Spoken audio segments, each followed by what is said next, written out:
Hello Mystery Cushion Club knitters. We're now at the end of our 5-month knit along and it's time to reveal the theme of the 2020 Mystery Cushion. Now I know that many of you have already guessed the theme while you've been knitting up your squares, and some of you might have taken a little sneaky look at the woven label that was in your kit. But for those of you that still are not sure what the theme is, I'm going to reveal it to you now. And the theme is Orient Express.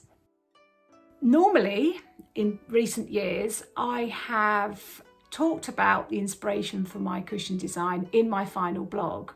But this time I thought I'd do it a little bit differently, and instead I'm going to talk to you for just 5-10 minutes just to go through what the design is all about, where my inspiration came from and how it all came together. So it's an eclectic mix of Oriental inspired influences, from pattern fabrics to kimonos to anything to do with Japanese lifestyle, sushi, which is one of the squares in the design.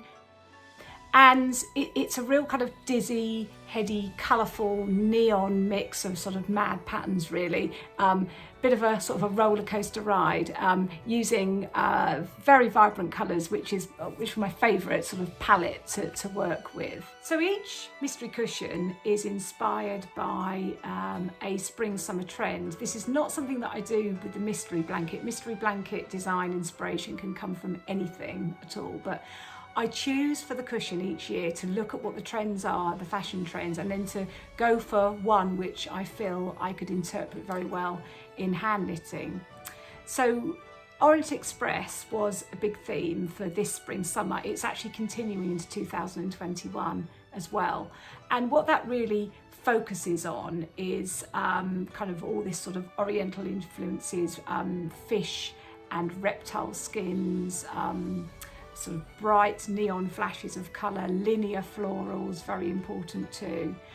And there is a company called Pattern Bank who I get regular emails from, and they share all their design reference for all the forthcoming seasons. So that's one point of reference that I go to at the very beginning. From that beginning, I then go to magazines, I buy books, I look at postcards, magazine articles, anything at all which relates to that same inspiration. And I bring all those visuals together into a group to form my mood board for my new design.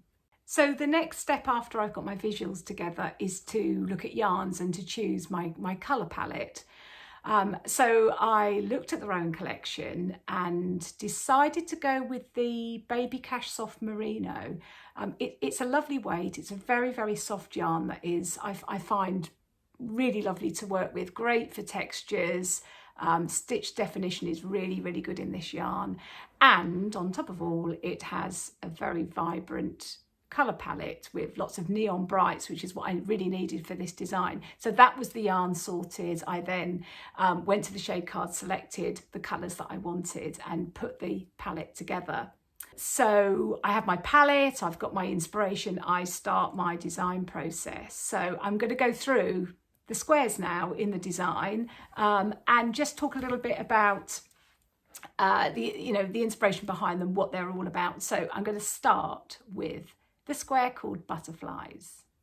It's a one colour design in that lovely vibrant green, neon green colour, and it focuses on a slip stitch pattern with beads. Now this is a pattern or a technique that I've used quite a lot in my work, but not quite in this way. And I thought when I looked at the structure, it really looked like little butterflies flying about, which I thought tied in very nicely with the sort of Japanese Oriental theme. Following on from Butterflies, there is the square Sushi. Now, sushi is something that I absolutely love. I go to Japanese restaurants, have sampled a lot of sushi, and as well as the wonderful flavours, I'm always very inspired by the look of the plates when they come out of the kitchen, all these wonderful little shapes and colours on the plate.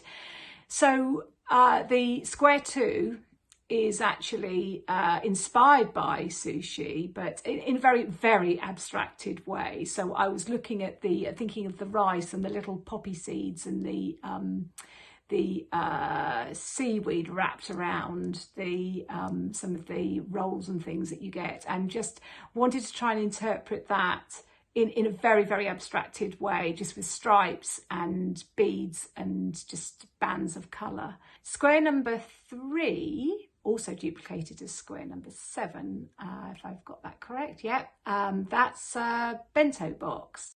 I had my first bento box in a restaurant a few years ago, and I just loved all those little compartments with all the little bits of food, and I thought it was just a wonderful way to eat your food. So that was the inspiration for that square, and again, it is actually very much an abstracted design, brought down right to the very, very, very simple level of just very simple garter stitch bands, and then there's the textured lines going up, which are creating like the little boxes with the beads in. You've got 3 squares there, 2 that are just one colour, 1 that's multicoloured with all the stripes. And I think that's very important to keep that balance. So it's not all completely crazy, colourful squares, but it's not all bland one colour squares either. So that balance is something I'm looking at in the design. We move on to lanterns next. I love seeing lanterns, and my last memory of seeing lanterns out on the streets was when I went down to the Soho area of London, and it was Chinese New Year, and it was just up above your head. It was just full of these amazing orange lanterns, and the shapes are so beautiful. The little paper lanterns in the breeze. It was just a lovely sight to see. So that really was the inspiration for that, and I've just incorporated those motifs into a little bit of Fair Isle there, just a little bit of colour work, quite basic Fair Isle, but hopefully those motifs you can see there are representing the shapes of the lanterns. That brings me to square number 5, which is your centre square, and this is the kind of kitsch square. Now there's rhinestones in there, there's beads, there's some embroidery, which I know has given a lot of you a headache to do, but I promise you it's worth it. I really think it's worth it, because I think it really is right for that square, rather than say intarsia floral shapes. So that's my sort of linear floral square. I was very keen to get that into the design, the idea of these very abstracted floral shapes, but outline only, and the little twinkle of the rhinestones, I really enjoyed putting those in there. I thought that was something a little bit different as well for the design of the cushion. So those remaining squares in that design, in the front cover, that squares 1, 2, 3, 4, that's 5, 6, 7, 8, and 9, repeats then of the other squares in the front panel.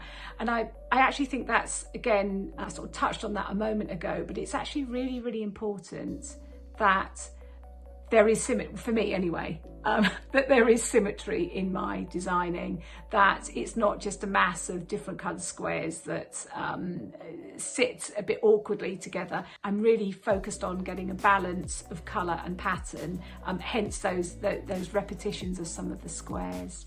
So if we move on to the back panel, I think you've got the upper back panel first before the lower back panel, and that is the panel called Parasol.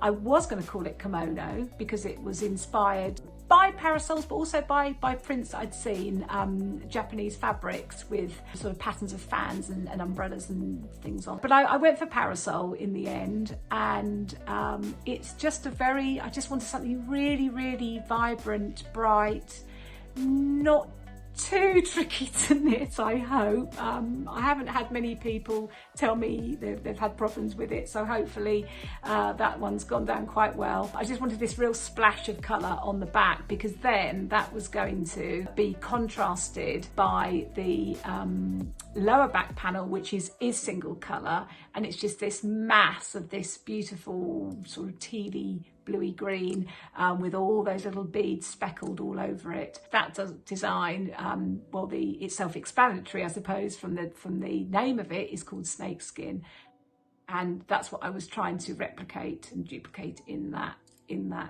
panel. So I decided, was I going to finish it off with pom-poms or not? Was I going to put a tassel on there? Well, I left that as an optional extra. I didn't include a pom-pom maker in your kit, so it would have meant if you are doing them or have done them, you would have had to either have one already at home, or you can use the old-fashioned method of just using pieces of cardboard to make your pom-poms. I quite like that little detail there. You can just see it here in the picture.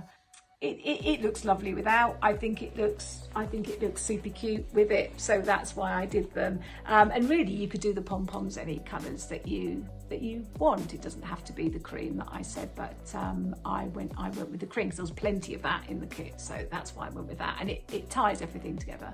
That is the story behind the 2020 mystery cushion. It's been a real fun cushion design to knit up. I've loved playing with all those bright colours, and it's always a joy to be mixing colour and texture and pattern all together in one design, which is what I can do in a cushion design. And it's been a very enjoyable experience designing it, and I really hope that you have enjoyed knitting it up yourself, and if you're still knitting it, you are still enjoying knitting it up. Hopefully then very soon, if it's not already knitted up, you will have very soon your mystery cushion ready to show off to all your friends and family who come to see it. So that's it for this year's mystery cushion. We open applications for the 2021 mystery cushion next March. The theme is already sorted for that. The beads are ordered. Just toing and fro with the yarn a little bit about what to use, but I've got a lovely theme, very different to this year, completely different direction with it. And but you know, we'll wait to 2021, see who wants to join me for that adventure, and I hope that you do, because it's a lot of fun.